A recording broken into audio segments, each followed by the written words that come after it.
Hey, everybody. Welcome again to the Leverage Podcast. I'm your host, Davio Venturis. I'm joined, as always, by the esteemed cardiologist, Dr. Federico Macy. Most of you know him as Dr. Suave.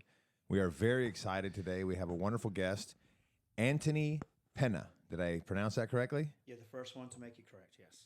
Very good, Antony. Who is a coach, a CEO of the, pronounce it for me again? So it's Curnow Storm. The Curnow Storm. And you have how many kids under your? Fluctuates each year, but I think we're about 700 right now. And That's a great number. He is part of the transition of America to hopefully one day be the World Cup winner, the sleeping giant that everybody is waiting for. So thank you so much for coming to the podcast. Welcome. Absolutely. Thank you for having me. You're more than welcome. So how did you get, you're English, obviously, so soccer is in your blood, in your genes. It's in your makeup as a human being, right? Like most Englishmen. Where I come from, down in the county, Cornwall, the majority of the players play rugby, actually. Oh, rugby. Yeah, rugby union, not rugby league. So that's the other love that they have for sports. Yes. So as a young kid, my dad played football. My dad played soccer. And he also played cricket. And he played a little bit of rugby union, but that's before my time. Right. So as young kids, we'd go and watch him play football during the winter, bone-chillingly cold. Yes, I imagine. Off the cliffs of Cornwall on the north side. Oh, boy. And then in the summer, we'd go and play cricket. Now, cricket, 7-8 hours on a Saturday afternoon. My mum was never there. She was always working. So we'd go off and find our own something to do. So my experience in cricket was one that I got to play very quick and early with him. Right. I think I was about 11 or 12 when I had my first game in men's cricket. Wow. Because they were short, so they needed a player. They needed a player. They needed a player, so I was there. So it was going to be me. Otherwise, my brother and I and a couple of our family used to play in the cricket together. So I had some uncles, and we had my dad's side of the family was very big. So we ended up going off and exploring for hours on end, which I don't think, as a dad now, I would let my kid do. Right. We'd come back around, leave 10 o'clock in the morning and come back 8 o'clock at night. Yeah. So how did the soccer experience start? So, I played a lot of different sports. Soccer was a sport I played, but I was never going to make a professional career out of it. My size was never there. However, I played rugby union. I played very high level rugby union. Right. So you were rugged. You were physical. I was strong. small, but the game's changed now. Were you a winger? I started life as a winger. I was a very good tackler. So I started life as a winger. I actually was a hooker, which is in between the front row with these two massive kiddos. This is not the kind of podcast that we do. However, it's a position in rugby. Oh, okay. Okay. Please. But it was somewhere where I could be mean and I wasn't caught doing fouls, because once you're in that front row, the referee ain't seeing nothing. And the size I was, I could hide my hands. You're supposed to bind on, and I used to keep my hands here, so I used to cover people's eyes, steal the ball. So I ended up becoming very good at it. And eventually, as the game changed and the size of the people were getting, the boys were getting a lot bigger, I became a scrum half. So I used to be the person on the scrum. Yeah. Lost my teeth in one game. And a couple of elbows, I imagine, or a knee. I lost my entire front teeth. Got kicked in the mouth by one of my own players. The ball came over. It was to try out for playing for the southwest of England at the time. Ball came over from a kickoff. I caught it. They weren't supposed to come to me. I ran through my fours, went to the ground, put the ball back. They all came rushing over me and kicked me in the mouth, picking up bits of teeth on the floor. Did they stop the game, or did they kept playing? Stop the game? Please. Good night. No, they kept on It's playing. not hockey. So, and I damaged my knee. Well, at the time, I was probably 16 or 17 at the time. Just got an apprenticeship with Falmouth Docks as an electrician. And I was out of sports at that point. I took a bit of golf. I was playing soccer, but I was coaching in my local village. I think there's probably 400 homes, maybe that. Small village, town. yeah. St. Day, actually, that was the richest square mile back in the day, that town, or that village was. And I started... The richest square mile? What do you mean by that? So it's a mining village. Actually, Cornwall was very much mining town. Right. A lot back. That was where they invented Cornish pasties, right? For the miners to take. Yes, yeah. That was my daily takeaway. That was the original fast food for us, was pasties. So Right. my gran used to make some great pasties, and we'd eat 5 or 6 a week. I guess that was our hamburgers. I guess. For The equivalent. But yeah.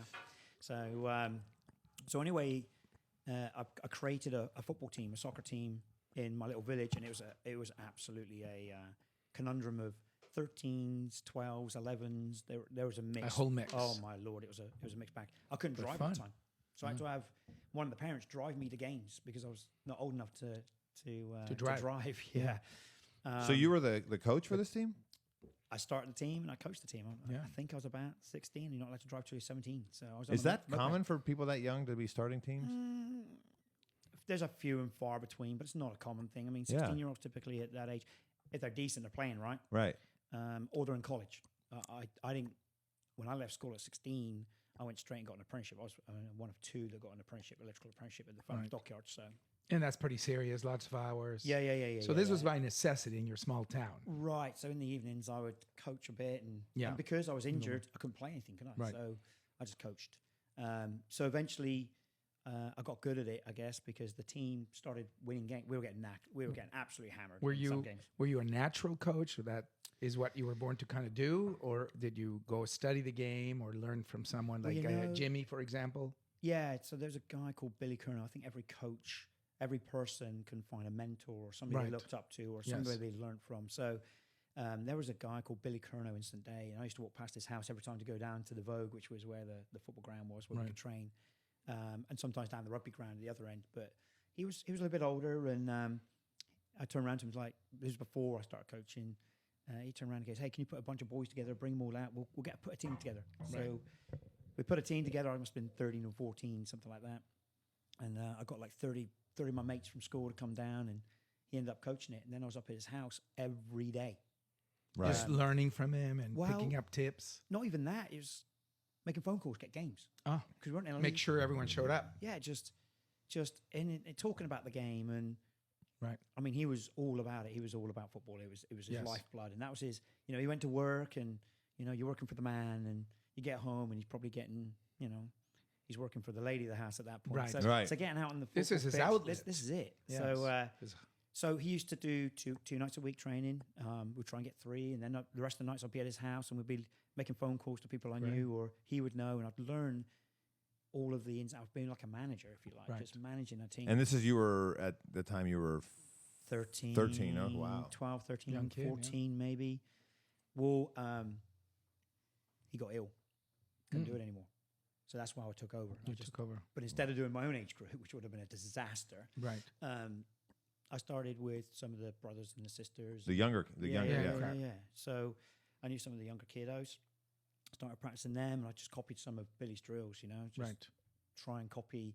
They aren't drills you'd be doing now. You probably get sued. But give an example. You can't say that and not. There was one where we used to have ball nets, not ball bags, like ball nets. Like it looked like a goal net, but it was a net to keep the balls in, I guess, to not make it stink the house out. Right. Well, they used to hang it on top of the top of the goalpost, and then we'd have to run up, header it, and it'd have to go around 2 or 3 times, and then we'd run the other way and jump as higher to knock it back around again. So we'd have blood coming off our forehead. We'd do that for an hour and a half, 2 hours. A tour of duty. Blood coming down. We'd go home and have bruising of. Yeah. just Now they don't. nets. Now they don't let kids even do headers. That's not true. We do headers. I thought it was banned in youth sports. 11 and under. Right. At U12, you headed the ball. Yeah. Which, You teach if I'm them going to change technique. direction and tell you about headers, I got to. Coaches aren't. Careful what I say. But coaches aren't coaches anymore.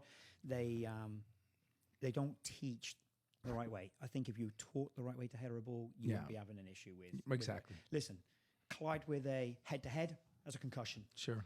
Collide with a goalpost, Concussion. Right. Out here in Dallas, collide with the ground, probably got a concussion. Yeah. Especially in the summer. And I'm not a doctor, so I'm not going to turn around and say you can't get a concussion header in a ball, but it's rare. in my Incredibly opinion. rare. Now, obviously, the older generation, I think they play with heavier balls, leather balls. Yeah. There wasn't as much of the teaching there and the medical side, but I think if you can teach it correctly. Proper technique. And that means you need to know how to do it. Yeah. And I think you'll be just fine with as long as you're not doing what he did, which is an hour and a half of knocking a ball around the goalpost. That's I don't a think bit that's excessive. a wise Right. decision either. Yeah. But, so anyway, I learned from him. I took over or started the team, started doing well, losing badly to begin with, and then slowly kind of started winning games, like tying games and then winning games. Well, eventually I went and took down to Falmouth. Falmouth is a big town within Cornwall. It's a coastal town. So I ended up living there Right. a couple of years later. And we played at Falmouth Town, which was one of the bigger clubs. No, still no profession. They used to get the men used to get paid a bit of petrol money or something like that. But I took the kids down there, and it'd be a team that I would normally get shellacked by. Right. We beat them. And there was a guy there called Mike Christopher. He was with Plymouth Argyle. So the local club. So you beat him just briefly. How did you beat him? Was it a tactical thing? Was it just the Did I know what tactical stuff was when I was 16? Oh, Probably no. not. I think we beat them by hard work, Motivation. dedication, Dedication. Yeah. Conditioning. very much conditioning. I think coaches that don't really know too much, and I was 16 at the time. Get fit. Yeah, the local St. Day Vogue field was an old quarry that made bricks from back in the day. It was run all up and brick down. work. So all the bricks that were building houses was coming from that quarry. Right. So it was obviously I had to Steep. run up and down all day long. I mean, you Yes. know, as a coach, as a first-time coach, I wasn't getting taught anything else. I had to learn all the stuff myself. So, yes, we were definitely fitter than the other team. Yeah. We had a couple of good kiddos. I mean, and those kids were working on their own. They were playing street. They had ball. fun They were with picking it. up in school. Every time we had a break in school, they were playing. You know, so the boys knew how to play a bit of football. You know.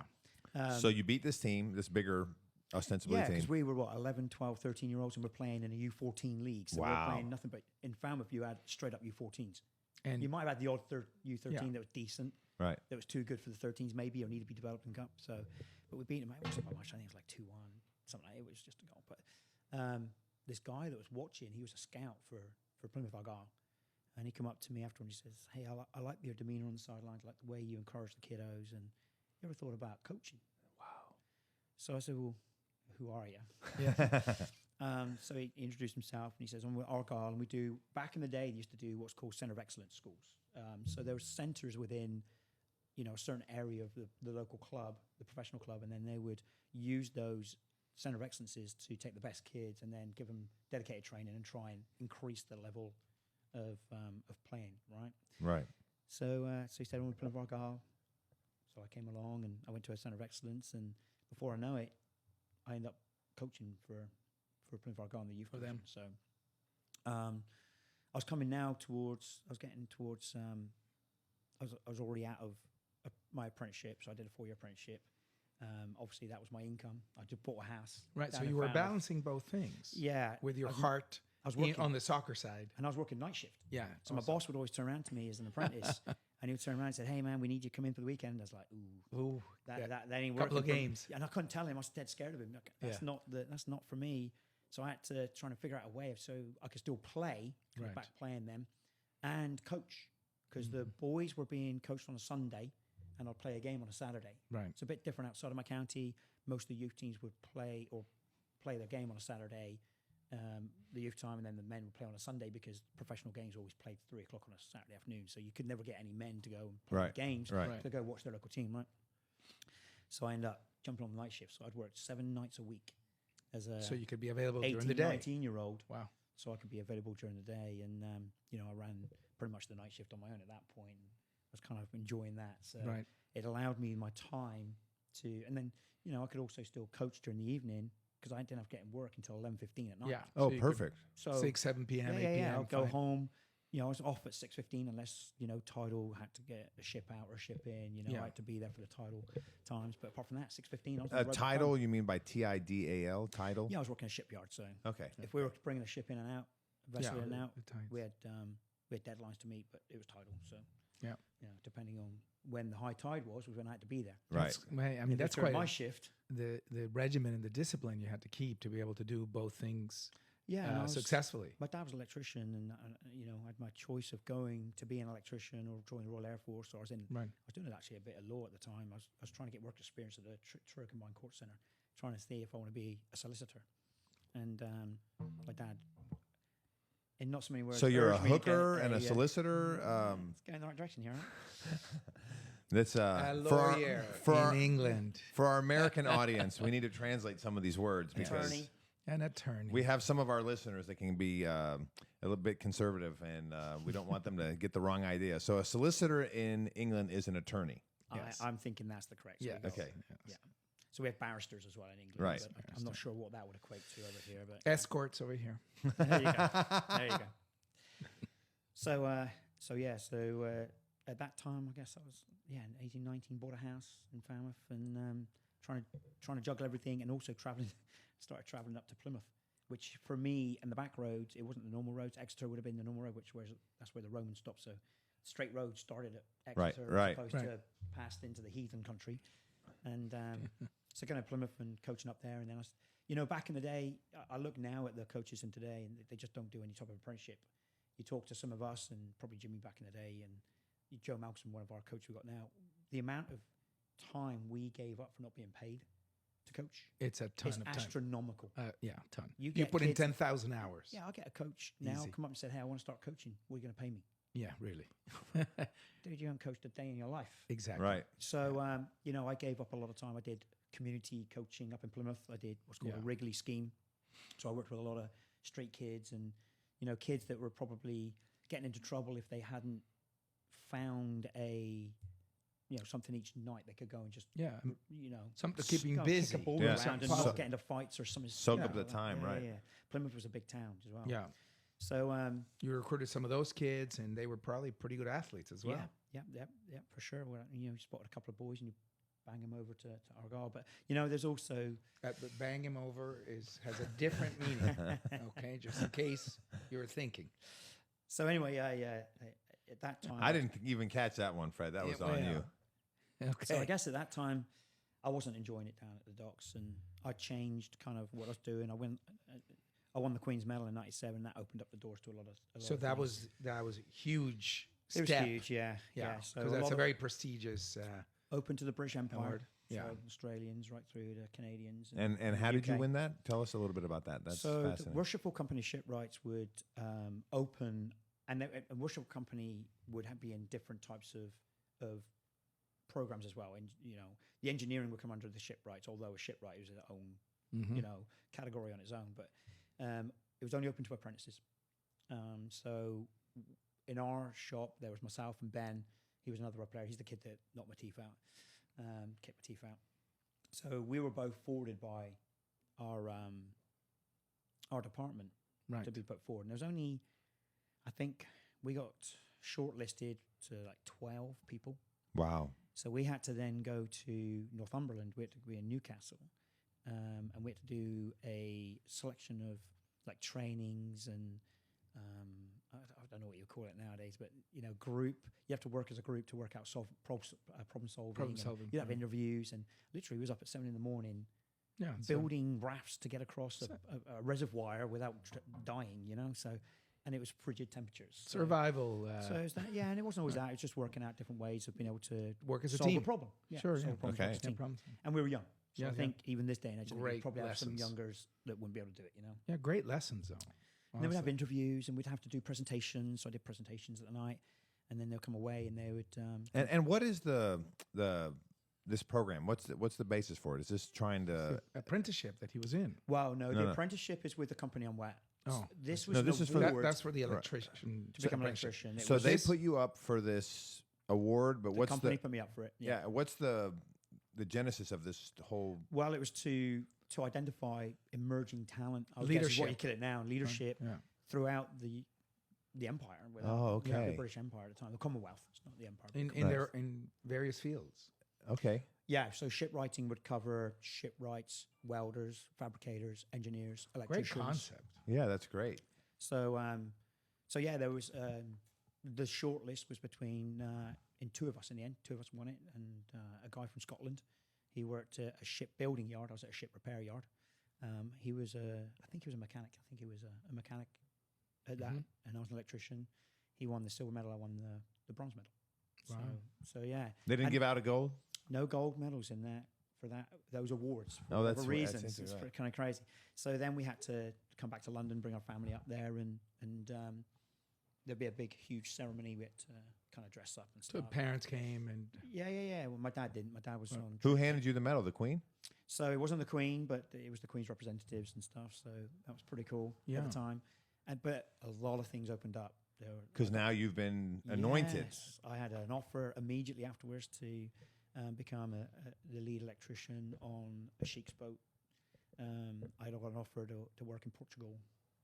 I got a bunch of offers to go in different areas. So the company come back to me and said, hey, you know, I didn't want to be an electrician. It wasn't, sounds bad, but getting my hands dirty in electrical work wasn't really for me. I wanted to go into management. I had high expectations of what I wanted to do for myself. right. So I came back to the ship repair yard and spoke to the CEO there, the managing director, not CEO, but the managing director of that yard. And he gave me opportunities to, you know, do different jobs per se for kind of a pathway back at the yard.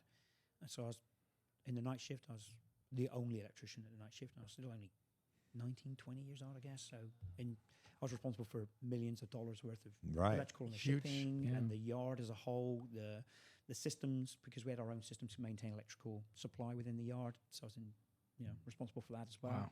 Temporary lighting, as soon as the ship comes in, of course the generators are off. They can't run without any water. So temporary supplies, all that kind of stuff.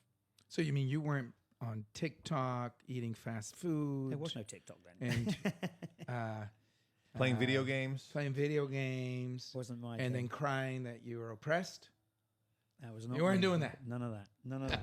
Oh, Even if there was, it wasn't for me. I'm It not a wasn't computer for you, game at all. that's So, okay. so anyway, So you get offered by the Sheik. Who did you go? Which one of your offers did you take? stayed at the yard. Okay. Stayed at the yard, and I got opportunities to work within the yard. I got friendly with a couple of the office staff directors. Actually, one in Okay. particular. that's another one. When he says I got friendly with a couple of the office staff in the United States, that could be mistaken for something else. Just No, I in think case you were that's- thinking about it. So anyway, he at the time was I was doing testing. So I was on day shift at the time and doing testing of all electrical portable electrical items, and I could condemn it or pass it. Right, so I condemned the managing director's office one time, which was Yes. quite a bit of fun. But I got talking to a lot of the directors and seeing how they got to where they got to and how they were doing. What did it take to get to where you're at? And I learned a lot from that point. I was like, Right. you know, I'm not going to do it here. I've got to go somewhere else. And I got an opportunity when I was at Argyle. You know, it's very seasonal. So you got summer holidays off, Christmas holidays off, and Easter's, and you're really working. You know, the terrible shift, which is 6 at night, because that's when kids are school. They come home. You're only really working evenings and weekends. So it's a really unsociable kind of gig. Right. When you have a family, it's Right. So tough to do. I got an offer to go to the United States and coach. So So not Oh, in the nice. electrical. non-electrical. No, I got an soccer. offer, and it was from the coaching side when I was at Argyle and doing some of the work I was doing in the community. So anyway, Mel Davis from Cardiff City was the man, and he would send people over to the United States, and they would do coaching during the summer. So he was a recruiter in essence. yeah. And then But he was at Cardiff City Football Club, so Right. he But had he his was hand in- on the pulse. He knew. He knew Right. he was around. Yeah. So that was my one and only time I ever got interviewed for soccer. Uh-huh. Everything else, I That's- never got interviewed. I've never been interviewed since. I've never Right. had an interview since. So they offered me a job on the spot. They see my coaching. I went to London, did a coaching session. How old were you at the time? That would have been 99. So I was probably 23. 23. So 23, I moved so to the States in 24. very young so guy. yeah, 23. So So in London, you were at a coach's clinic or well, recruitment? no, it was an interview. It was an interview to do working a interview session. kind of thing. Really, I was just coaching a bunch of semi-pros. Yeah. And they wanted me to see how I was going to do. So at the end of that, I got offered a job there and then. So they said, I'm going to send you to Dallas. I was like, I ain't going to Dallas. Why? I've seen the double bills of Jerry Springer. I ain't going. Oh, I see. I thought it might have been because of the Kennedy issue or Kennedy I was young. assassination. I was young. I mean, the Or most I heard Dallas, about you didn't like the who Dallas shot show. JR? Yeah. I mean, that's the most I knew. But apart from that, it seemed on Jerry South Springer, Fork? everybody came from Dallas. So the On brothers Jerry are dating the Springer. sisters, and then I was like, I don't know. And I don't, back home, Chicago, New York, Miami, far more glamorous, I guess. I look back now, cities to go to, and that's what I Yes. knew, right? And more soccer at the time in those cities. I had no idea. It didn't matter because Right. I had no idea what the soccer was like in America. I had no intention of going to America. I had Right. other countries Europe. on my list that I wanted to go to. Yeah. So I came back to him and was like, hey, I don't want to go to Dallas. I don't know much about Dallas. How ironic. So he turned around and he said, look, the best soccer players, the best coaches, we send to Dallas.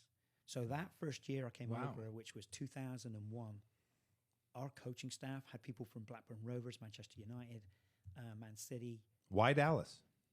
because of I think the melting pot of Hispanics and Southern Americans was it was the biggest market and had the biggest amount of soccer players at the time. The I think the talent. next one would have been SoCal, Right. but at the time Dallas probably had the market. Okay. Yeah. So when I came here, I remember my mum took me up to the airport to leave. So we went up on London, and the day before, the night before. So I got up the next day, got to the airport, Gatwick, and my plane was cancelled.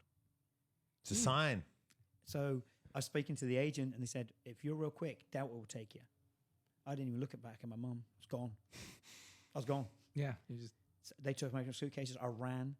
I landed in Dallas after an 8-hour flight or whatever it was. yes. Freaking longest flight I've ever taken in my life. Right. And they opened the door and I couldn't breathe. Like, Did 'Cause you of the was heat. it midsummer. is this the heat? I mean, it was, and I was in jeans and a jumper. Yeah. It was bucking it down when Yeah. I left London. Midsummer.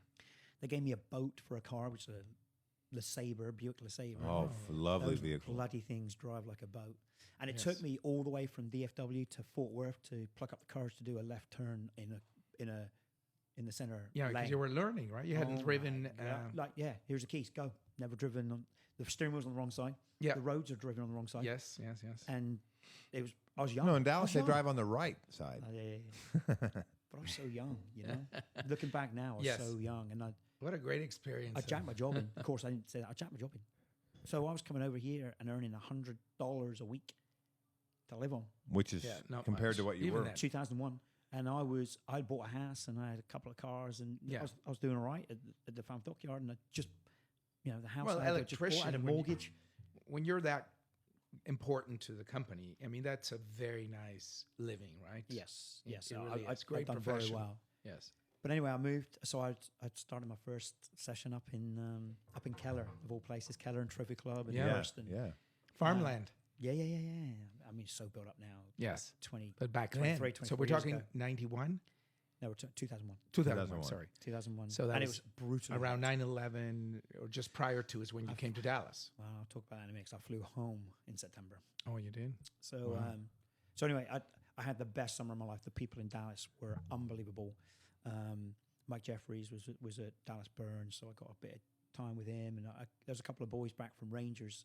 I took Kev with me, and so we had a really good time. And the summer came to an end real quick. Right. And back home, Time flies when you're having fun. yeah, it really does. And I seen the writing on the wall back home. So in the early 2000s, the real early 2000s, like Ravanelli and a couple of other people were coming over playing for Middlesbrough. So I seen a lot of the influx in the early Coming in. Premiership days. Now, Right. Premier League, of course, now. Right. I seen them coming in, and I seen the boys that were already on the roster, the squads. The younger boys were being shipped out to probably, the Championship back then. It was Division 1, Division 2 Mm-hmm. level standard. And then the older boys were going into coaching. And I was like, uh-oh. Right. My job's on the line here. I don't see, and it wasn't a full-time job. There's because of the, it was the YTS scheme. So you had pretty much apprentices, right? That's Right. what they were doing. Say the YTS scheme? Yeah, the youth training schemes, Youth- like a government deal where the clubs would get government money and you'd have To so train many them. kids. Yeah, but you could only have so many permanent staff per Club. number of kids, Or number I of see. youth players, right? And I was like, oh, this is not looking good. I don't think I can make a career in the UK in coaching. You would have to go Be- back to because being an you- electrician. Yeah, Because you weren't a former player. well, for sure that. I When think he I was getting older. I think I was a decent coach. I mean, I'd do up to my U for B when I was when you're in a professional club, you have to make sure you're at a certain level. It's higher now. Right. Back then it was U for B. So I was trained, and I had hours behind me. So Right. I felt I was good at coaching. I was developing players. I felt I was pretty good. But So I never had no degree. Oh. No, let me take that back. An apprenticeship, so a degree in electrical. That Right. ain't get me. But to not States. at college, university. Well, and back then the visa program to get to the United States, I had to have something that was going to be in academic, field that I was going to be in a degree. Right. So like physical education, for example. So I went to St. Mark St. John's University, did a 3-year degree, did a thesis, and Wow. so when I completed, What was your thesis on? so I did 2. I sold 1. Okay. So I did the The restitution. main one. So the restitution of the soccer ball I sold, and then my other one was talent identification and scientific approach. Time to identification. Talent identification, Talent a identification. scientific approach So how to figure out which mass- players. on a wow. on a mass scale. So, And what was your thesis? What or the findings. the or findings at that point was you can do it because you can bring athletes in from other sports and you can train them to become players, right? And I think in the Olympics, actually, the British Olympics, which was held in 2016, was it? Whenever it was the first London Olympics, Olympics. they did the reverse. They took a lot of ex-footballers that didn't make it, and they became canoeists, rowers, Right. you know, Track and field everywhere. back boxing, yep. And they did very well from it. So they Yeah. could see that the reverse talent verification worked very That's well it. for them. Yeah. Great. And we Great found a player. observation. We done all the schools, and I did I used Argyle as a kind of a test where these are the players that have made it and what we're looking for in them. And we picked up one kid and got him into Argyle. So yeah, Very pretty good. nice. So it, literally, you never know when you kind of move. I never had time to think about it or You just procrastinate because, drove the truck right into it. well, the very day that I left for the United States, I had a club called Storm FC in the UK that I started kind of 99, maybe 2000. I forget Right. when I started. No, 2001. I started in 2001, same time as I started with Argyle.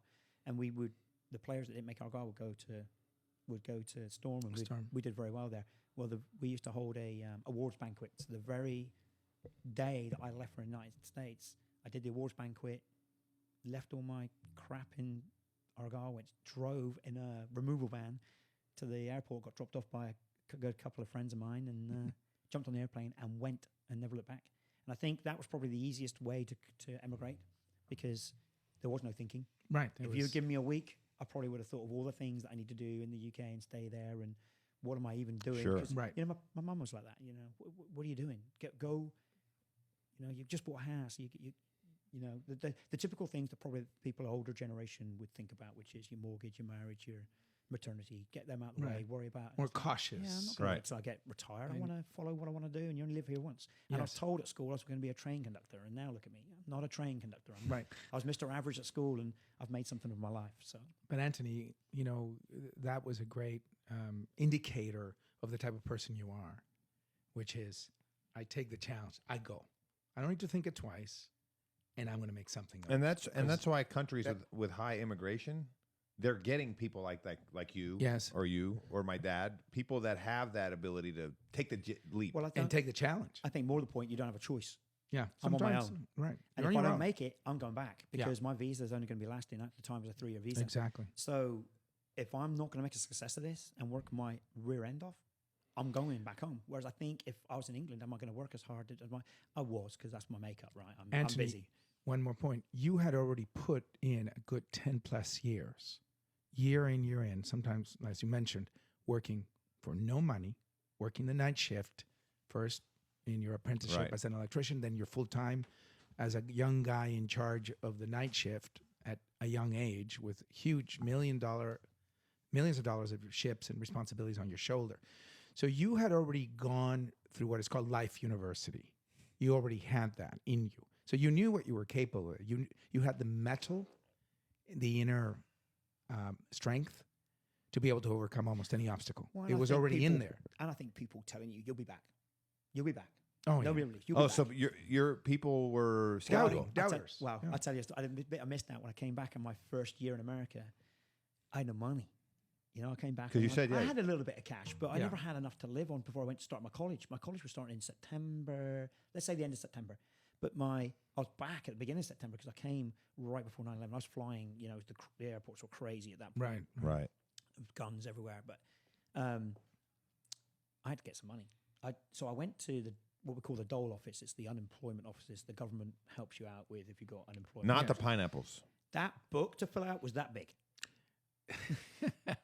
He made a cheesy joke I don't know. about Dole pineapples. It's a Yeah, brand yeah, of yeah. pineapple in the U.S. Listen, I we work have with an those ships. we have an The American Dole audience. means that he can apply, fill out the fake application, say this is why I need a few pounds or a few Well, I dollars. looked past 2 pages and I threw it in the trash and was like, I ain't It's feeling too that. much. I ain't Yeah, feeling it's too that. much. I mean, I can do better than this. So Yeah. I went back to the yard as a temporary employee. Yeah, and pick up and the- save some the money. very first person I seen, he's called Butch, and when you come through, we had roller doors in our Yeah. workshop. I walked through and he goes, "I told you to be back." Whoa, that must I have was lit a like, fire under you. Son Yes. of a Yeah, you wanted to. gun. I didn't last a day. I told my boss, I'm out. Oh, Didn't last yeah. a day. I was gone. Because of that comment. Straight up that comment. Yeah. Straight up. And I've Yeah. had a few of those over my early years. You can't do that. You won't be this. You Yeah. won't be that. I was like, That was a "Freaking gift. I'll freaking show you. I'll be That was a Yes. gift that happened. Yeah. So, yeah. And all I've ever thought about when I flew my first airplane ride to come to the United States, and I looked out the window and was like, that Falmouth dockyard was my world. Was like, Yes. And some people there, that's all they live and breathe. Sure. And I looked out the window, was like, it's that big. Yeah. It means nothing. Tiny. It means nothing. Yeah. And so that really gave me kind of, I knew I had to make it in the States at that point. And when I started the soccer club in 04, and I had a very generous, and to this day, he was, one of my groomsmen at my wedding. He paid for everything, paid for my visa. I stayed next door in his mum and dad's house. So upstairs in the attic. so how did you meet this person? How did he get So- involved in your life? One of the summers I was doing a camp in Innis, and I was staying at his house, his and his wife and his You kiddos. were working at a camp or you started the camp? No, I was working at the camp. So I'd stay with him, and of course, they get to know you when you're staying in somebody's house. Of Yeah, of course. And that's what I like about the American side of things. We'd never do that back home.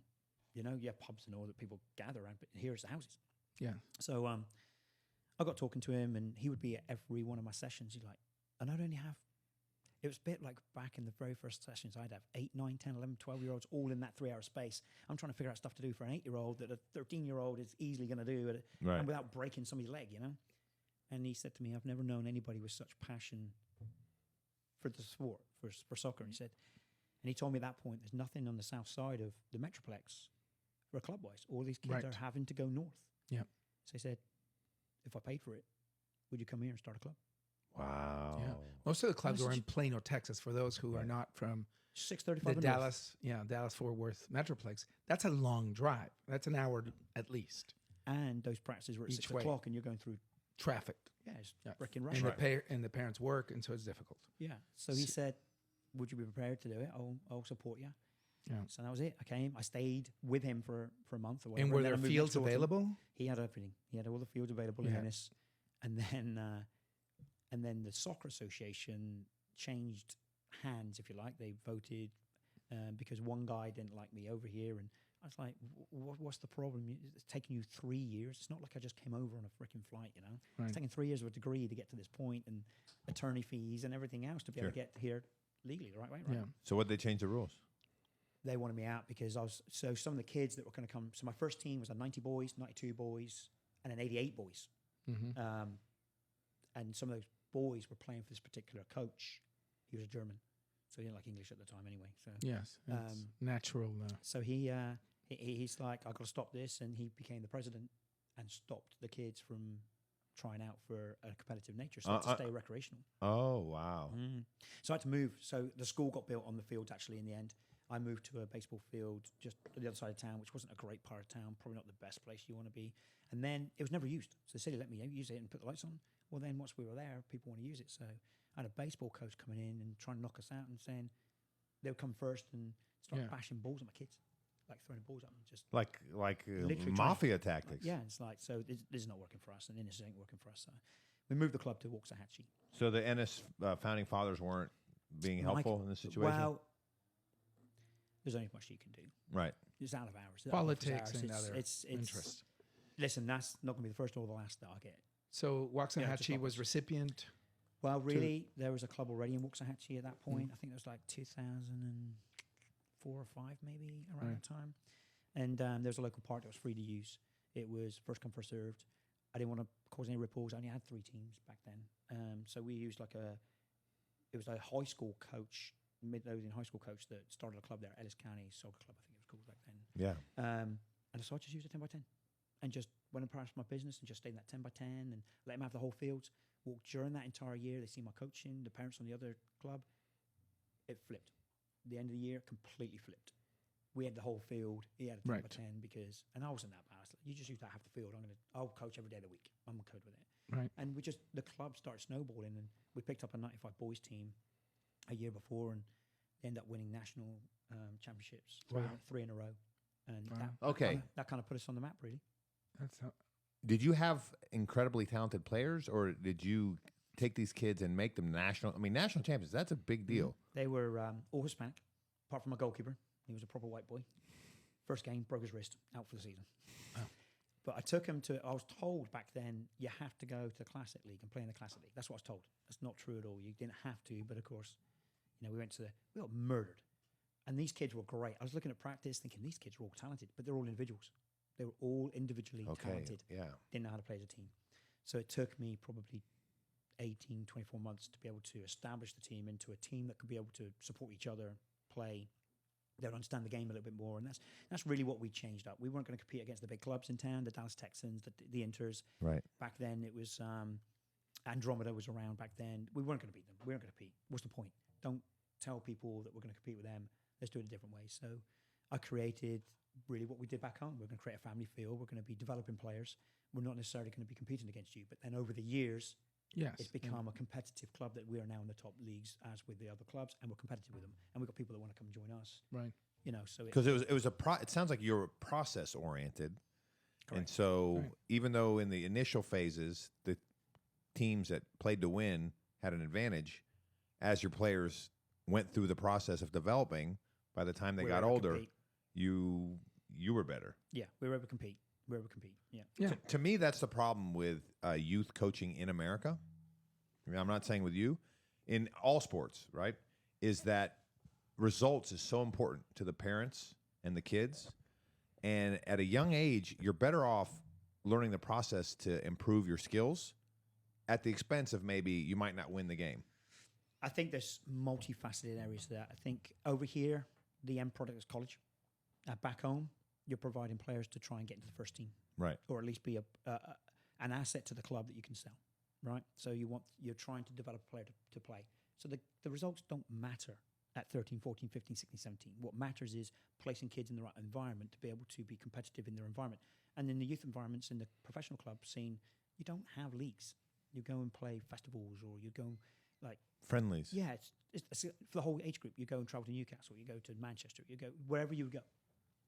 What was very different here for me was an individual coach is probably their livelihood, parent-driven. No parent wants to listen to their kid bawling because they lost 10-0. Right. They'll go and search for a better team, not necessarily better coaching. Even though losing 10-0 when you're developing skills might be the appropriate thing. Okay. Might be the level they're at right now. Right. And maybe the team's in the wrong level, right?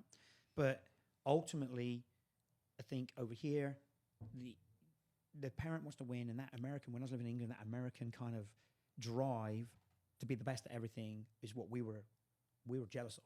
When I came over here, I think it's stifling. I think there's a need for it on some kids, but there's just not on others. So what I see here on the coaching side, when you're asking about the developing, I don't think everybody says they're developing, but if a coach has to keep a team year after year, because we're on year contracts, right? So every kid signs a year contract in competitive soccer. So if that coach has to have 3 teams to put food on the table for his wife or his kids and his family, what's driving him to develop a kid or to make sure they win games to stay in a league to be able to keep that team re-signed next year so he can still put food on the table?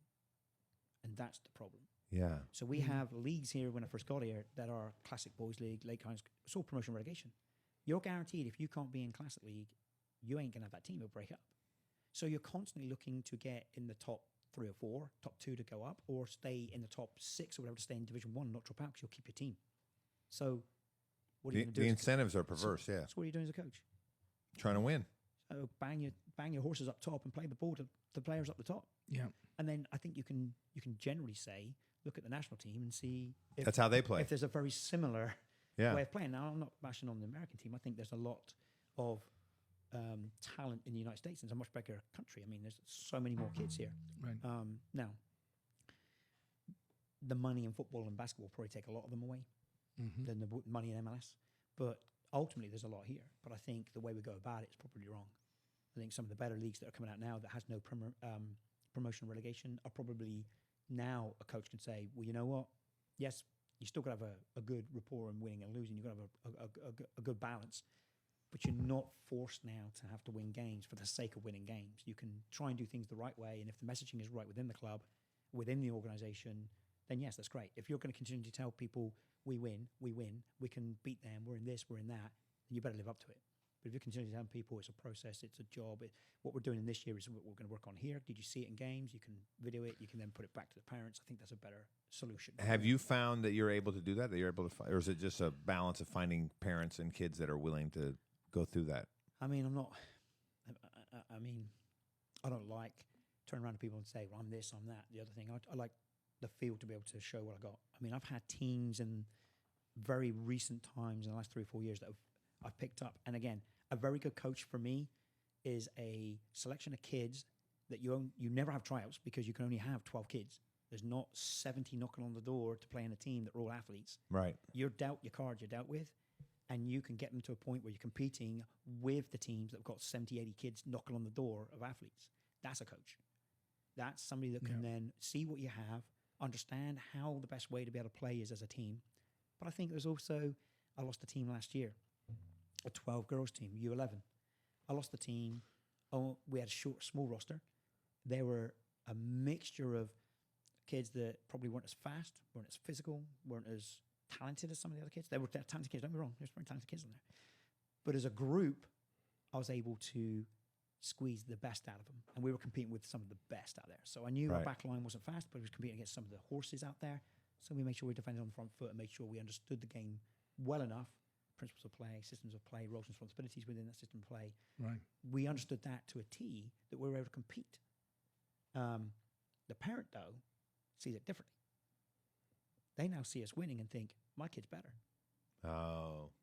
So now they're going to take the individual kid and go somewhere else. It'll work for some, it won't for others. It's a very... So you lost that group. Lost the whole group. Yeah, 3 players stayed with me, and I'm now rebuilding that 12 team with 13s playing up in the 12s, and we're already competitive. Yeah.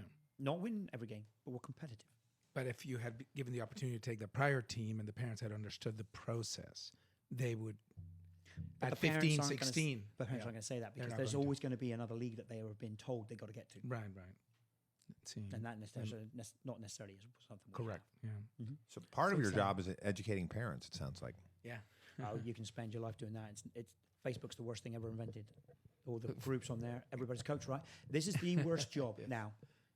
I talk to my friends openly about this. 10 years ago, I spent thousands and thousands of dollars doing licensing, self-improvement, thousands of dollars. We got kids coming in doing it now that are probably skills coaches, probably haven't put the money into the licensing program to get to there. Everybody's a coach. Right. Out of 15 players on a team, I'll have 15 parents telling me how to do it. Yeah. Well, because they were on as an YouTube. electrician, they didn't. Stick your finger in there, mate. Show me how to do it. Right. And what's become a profession, in my opinion, is no longer a profession. I think it's a part-time gig. You know, it's a side hustle for a lot of people. And I'm telling you right now, I put 19 plus hours a week into it. It ain't no side hustle. It's not a side hustle. Yeah. And none of the parents that get 9-0, right? Oh, at least. Yeah. And those parents don't get to see that anyway. No. They only see you twice a week in front of their kids, 3 times a week because we've got a game the weekend. And a couple in of front practices. of their kids. What else do you do with your time? You just, Yeah. No, so but you're working. And it's a lot more than that. It's a whole lot more than that. Yeah. And being part and process of the leagues, I deal with a lot of leagues to help improve the standards and the performance standards of players and parents. They don't see that time of work in there either. Yeah. But a lot of people do it here in the States to improve the standards. I mean, in summary, we understand that the best place for a parent is just to be the parent. Don't get involved in coaching. Be positive. Be supportive. Is that it or not? Nah, they pay money. They have a right to tell you. It's a pay-per-play. Well, that's the problem with the American. That's the mentality, but That's it should not be. Ideally, the coach should be the coach, and it's his or her word. I wrote a couple of papers, and one of them was going to be on the pay-per-play. So I wrote about it's not the problem. That's not the problem in today's soccer or any sport in America that's pay-per-play. The problem here is there's still costs, fields costs, league costs, referees costs. In everywhere that comes in, they say, well, we shouldn't have to pay for it. Well, who is then? Yeah. I can't do it. The city ain't doing it. No. Right? There's a cost to go to a league. There's a cost to rent these fields out. There's a cost for water. There's a cost to make it grass and not weeds. Right. So where do we get that money from? So it's not the pay-per-play system that's the problem. It's It's how we fund the sports, right? the sport. So if it's coming from the parent, then the parent has an input and a valid reason to put the input. I don't see that sometimes as a coach, but as a parent now, well, I'm going to pay for my kid to go and play. If I'm going to pay this Right. money, I need to have. You're not going to listen to me. I'm paying for this whole thing, right? Mhm. So I was a basketball player, and I was so excited when my kids finally were old enough to play. And lower levels, the parents coach, and I was so excited. The reason I know have these questions is I was so excited to pass on my knowledge to these kids, and they were improving. They were getting better. Didn't have any real talent, real talent, but just the process of getting better. Those parents got rid of me so fast. They had no interest. I was like, and then, I saw him play with the other teams, and they won a few more games, but the kids weren't improving anymore. Yeah, I think sometimes the dollar signs in front of people, especially in the paid per play sports, can bring people in that possibly aren't qualified to be able to do Right. it. They get all the energy in the world. I'm not saying that. But Yeah. I don't think we're helping our kids at all. I think parents are looking at teams that are great, that are winning. They'll even be prepared to sit on the bench to be able to do that, but they're not. I mean, we brought over a top coach to join our club and become the boys director to help me out a little bit. I got the girls side. One of the best development coaches around, but we still lost a team because the value they put on his coaching was more than the value going to a local club that was a bit cheaper, less quality league. Right. So what is the end game? What do kids want? What do parents want? What is our job as clubs to be able to produce players to go to the next level? And it's just tough, right? It's just a very tough thing, and it's a competitive market to be in. And So the coach down the road is never going to turn around and say he's a decent coach, Sure, right. because it's a business, right? Currently in England, how is it being done in youth sports, specifically soccer? Well, you have to start the recreational Through the side. clubs. Yeah, it's through the professional clubs. But, not necessarily. You still got your boys clubs. We call them boys clubs. Of course, there's women's game, Right, and right, you've got girls right, clubs. right. But historically, you've got your local park teams, youth teams. That's what I was. That's what I started. Right. We just joined the local league in the town, travel maybe 10, 15 miles max, Right. And that's enough to get a kid involved. And then, just like Mike Christopher was there when he seen me, you'd see players.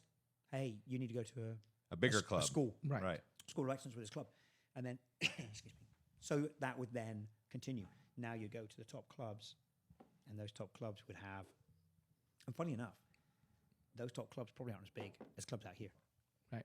But they have a sponsorship to pay for part of the cost or not? Yeah, there's a very limited cost going to a Man United or a Argyle or whatever, but they're also supported by a major business. Right. MLS clubs are going to support the Major League Soccer clubs like the MLS Next, which would be your 19, 17, 18, whatever, for your top kids. They're probably free, Mm-hmm. but everything else is paid. It's paid, yeah. By the parents. So ideally, how can that be resolved here in the U.S. to increase the developmental process? Read my paper. Yes, I like to read your paper. So Sounds like a it is, in my worthwhile opinion, read.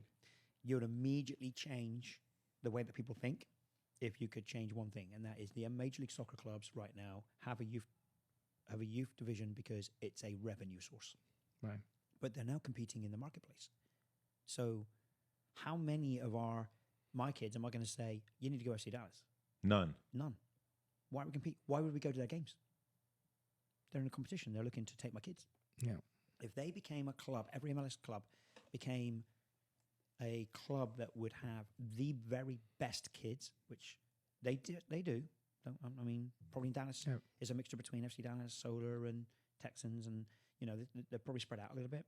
But if they just concentrated on MLS Next and said, right, 19s, 17s, and 16s, one team, the best 30 kids, and then they'd tell the rest of the clubs in the community, hey, give us your best kids, recommend your best kids to come try out and try and make the U17 team.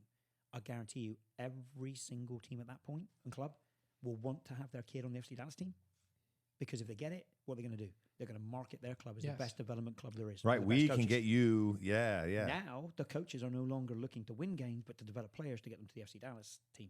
Right. And you've just changed the mindset instantly. Yeah. Will it work? No. Too much money. Too much Right. money in the game. in the youth in the divisions. youth game. So how many teams are you currently CEO of? Coach. In the club, there's 50 something teams. We run leagues as well and tournaments. Yeah, you're the CEO of the club. Yeah, but I coach as well. Yeah, but I'm asking as a CEO, how many? 52, something like that. Oh wow, Teams, that's a yeah. huge. So that's what 11 kids per club.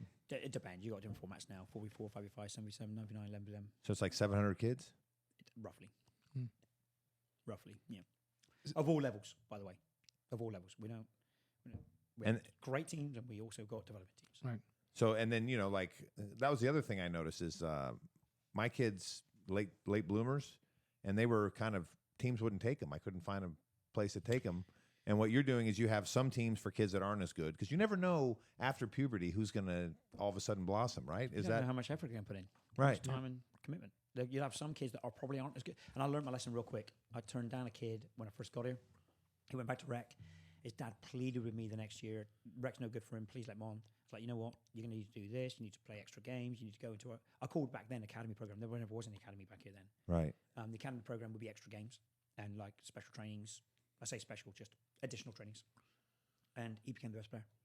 Put the work in. The kids that had the talent wouldn't put the work in because they already had the talent. They need to. And that was a great lesson for you. So now, What we do is I started a league. There's too many elite leagues around. So we started a Southern Club Development League. So it's a development league. And basically there we have players that might not get on as much game time in the Arlington League, Classic League, ECNL, whatever the case may be. So we flip it. They have to start at the SCDL, and then the other people have to support them. So it's allowing us then to get everybody the amount of time they need on the field. Whereas previously, it would be you take 19, or some of the bigger clubs would have to take 20 kids, let's say, 18 kids, and they might not play 6 of them. Yeah. and that's not helping anybody, right? Well, I mean, training's important, but so is applying that to a game. Right. Yeah. And they might not be, and again, you go back to, you have to win. Sometimes you have to win not to stay in the league, but sometimes you have to win to keep the parents, Right. right? Parents have got a very strong opinion about some players as well. They won't tell it to, Joe Blow next to him, but they will say it to you in your face, like, Why is this he kid playing on this over my frickin' team? Right. I love the accent. Yeah, I Yes. can tell you've actually heard that. He's specific. 1 or 3, yes. Yes. I imagine so. But yeah, that's and Overall, the journey that you have undertaken since coming that day, jumping on that plane, it's been pretty remarkable. Well, I've been here on my own, so Yeah. you sink or swim pretty quickly. Wow. So, and I had to get to know people in the community. So I bought and sold a couple of companies and community stores, and that helped me to become a bit more of a community person, and people know who I am. Right. We try and do a lot of good as much as we can. And within the now, community. and now that you've been there 20 years, you must be like a pillar of the community where you've seen these people, these kids raise up, and now they're bringing their kids. I'm coaching their kids. Yeah. I'd like to think so. I think So it's you have just- some kids that now you're coaching their kids. That must be such a great circle of life. I don't know about great. It makes me feel old. But yeah, and to be honest, the typical kids are right now are 88s, 90s, the 92s that are having the kiddos, and they never had the opportunities back then that we got now. No. The game has moved on so much, and the opportunities and the structure, let's say, of the game has changed a lot. Now, that could be good or bad. I think you talked about, I heard you talk earlier about how the game has increased. Well, the numbers don't suggest that. Well, I increases in number of players or ability. Number of players. There's a bigger dropout now than there was, and that's Wow. because it's geared between, recreational now is only for the very few, because so many leave to go into the competitive market, and then if you're not winning, there's coaches out there that can put a lot of pressure on you, and they drop out. I'll go basketball. I just don't want to play anymore. I don't want the pressures on me. I don't want to be driven to practicing outside, or I just want to have a laugh. I want to be a kid. So, How do you balance between keeping it fun for the kids and then trying to push them to be the best they can be? Well, I think how you coach, what you say, words are powerful. So I can be on the sideline, I can hear other coaches, and in my own mind, I'm like, you say it to my kid and we're going to have words. There's other ways of saying, I hear coaches that unfortunately cuss. I hear coaches and see coaches that will take kids off for mistakes that have been made, and, well, that kid will never want to go on. If he does go on for his parents, it's like, you better get on. They don't want to touch a ball, so they make a mistake. you back off again.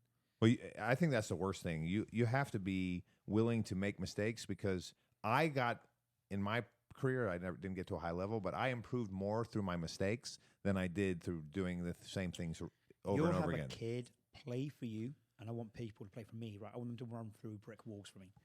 To do that is to believe in them, and to believe in them is to continually tell them, if you make mistakes, so be it. You're not coming out.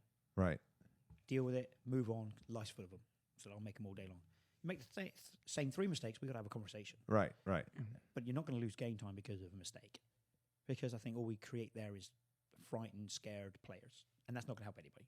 And to be fair, you can take sport into life. You're just going to create people that are afraid to make a mistake, scared to make a mistake, and won't go for something for fear of making a mistake or fear of failure. And that's not good in society, period. So listening to some of the coaches on the sideline, I try and make it lighthearted. I'm very sarcastic. I say some phrases that even you can hear the parents chuckle, but I've said it in such a way that I've now got the kid to do what I want him to do without having to be rude. Do you have an example? Demeanor. If you're not going to get to that ball, I'll order you an Uber. That's a great. That sounds Fred, that's right up your alley. That's what I would say, right? He uses the same approach in medical, because he has to in a way coach these people to change their lifestyle so they don't die. Eat better. It's tough. Control their diabetes and blood pressure. But lose weight he uses sarcasm to a little bit sometimes. Yeah. But you have to. I think it's the way to get through without them feeling like, I hate you. But the Don't ever look at me baseline, again. the baseline is that you've connected with them and they know you want the best for them. Yeah. And it's a genuine, authentic approach. You know, life's short as well. I mean, Yeah. I lost the 12 girls team last year, and I think the way it was done was probably a bit crappy, if I say it. But life's too short. Some people I've not spoken to since yet. Right. There'll be time that we'll be able to speak again. And I think for everything, there's a journey and there's a reason they're intertwined in life, and then you move on. No you doubt. might see them again for 15 years, and It's all a good, great you know? mentality. You just don't want to. Hey, we're only here once. We don't need to lose What's in friendship over your- a bit of soccer. You know? Anthony, what's in your immediate future for not only your club, yourself, Well, the club, you know, I've got a little boy now, and little boy, like how old? 4 years 4? old. Okay. 4 years Great. old. He's, it's fantastic. It's been the most expensive purchase I've made in my entire life. It cost me well over 100 grand, Yes. but he's worth every bit of it. But when he was born, although I wanted a kid badly, it changed my mindset on a lot of things. Right. In the club, it changed my mindset there. I've got to change my, I've been working for next to nothing. No retirement, no medical, nothing. So realizing my kid is going to be 18 and going to college and I retire is a bit of a problem. Sure. Mhm. And then at the same time, I was wheeling my trash out to the front driveway and looking down the street and thinking to myself, once a week, that truck's coming up here on just this street, and that is an enormous amount of trash that we're now putting. Right. There surely can't be enough space to put all this crap anymore. And I'm thinking about my kid. I'm going to be gone. What are we leaving my kid? So I got the club to applied for the United Nations Sustainability in Sport. Yes. And we got accepted of August of last year. Phenomenal. July of last year. So you must be the only amateur club The only one in the world. in the world that is amazing. Soccer youth club that's not affiliated with like a major club like Spurs and Forest Green Right. Rovers. Forest Green Rovers are obviously the leaders in it, and I got a lot of inspiration from Forest Green Rovers. Actually, a friend of mine ended up head coach of that team. Well, with a name like Forest Green, you need to be environmentally. Yeah. I Yes, think yes. hence the reason. But so yeah, we get monitored once a year, and then we had to change 50% or reduce our waste and footprint by 50%, and we did that immediately. I found ways of recycling clear plastic bottles and clear packaging into a material into a like a thread, if you like, and then stitching Using that thread. it. We had like 7 or 8 different ideas on how to knit that thread to make Right. a fabric that would be both strong, For durable, jerseys and yeah. and then also breathable. Yeah. So all of our uniforms are now 100% Recycled. not just recycled, but also environmentally friendly. The inks you could drink. Right. Oh, wow. So the inks that are Natural used are all natural. Dyes. Yeah. Yeah. And then they can hand back in the uniforms. We can send them back, and they get reprocessed back into jerseys. Fantastic. So It took a lot of time, Right. effort, and meetings. So Germany is the headquarters for the United Nations Sports Sustainability. Right. And then we have to fill out once a year all of our footprints, and Fantastic. we have to hit the 5 pillars. Are others emulating you? No, no, they predominantly money. It's money. So we decided not to renew our uniforms for every 5 years. We're keeping the same uniform for 5 years. But the problem we have then is other clubs, they make money. So if Yes. they go to Adidas or Nike, Nike don't want somebody for 7 years not changing the uniform. No, of course. So, every 2 years they have a recycle of Yeah. parents have to buy their uniforms and we don't. So This is we're a- just going to do things differently. Yeah, the great concept, and I can see others jumping on your I'd like example. to think they would. It'll take a little time. It will, but I still think money in the game, and I hate to say the word greed, but I think it is. There's always going to be, hey, as an individual, I can make some money out of the uniform. Yeah. It is what it is. I was writing a chapter on my new book called Degrowth, on mending and reusing, recycling, as opposed to just purchasing the new just because someone says so. Fashion is the worst. It's a throwaway. It's a throwaway. Yeah. Fast fashion, yeah. Yeah. It's the worst because they want you to buy something new 3 months later. I think iPhone 15 just came out in the last 2 weeks, and I was okay. What's wrong with the 11? What's wrong with the 13? What's wrong with the 14? Yeah, but as a company, you have to resell. You're governed by sales, and you're governed by your shareholders to be able to make money, right? Right. So you can't be a company that no longer. Nobody's going to take my model and say that's a great model to sustain growth as a business. Yeah, If I was in the manufacturing business, and hence the concept of degrowth, of having social responsibility to the environment and to ourselves, and being conscientious about it. to our next generation, really, Yes, because you got a 4-year-old, so that is why. and we're living in trash. So But anyways, with that, we Well, thank you, everybody. Thank you so much for joining us. I think this is wonderful. I hope you'll join us again as a guest. We want to hear how your Absolutely. teams are Yes. doing. I think that's a wonderful, both the story of your journey and how you came from Cornwall, and now you're running one of the biggest youth soccer clubs in the Metroplex. That was what we call Dallas. Thank you so much for being a guest, everybody. I'm Davio Venturis. I'm your host. This has been the Leverage Podcast. We've been joined by Antony Penna and, of course, Dr. Federico Macy.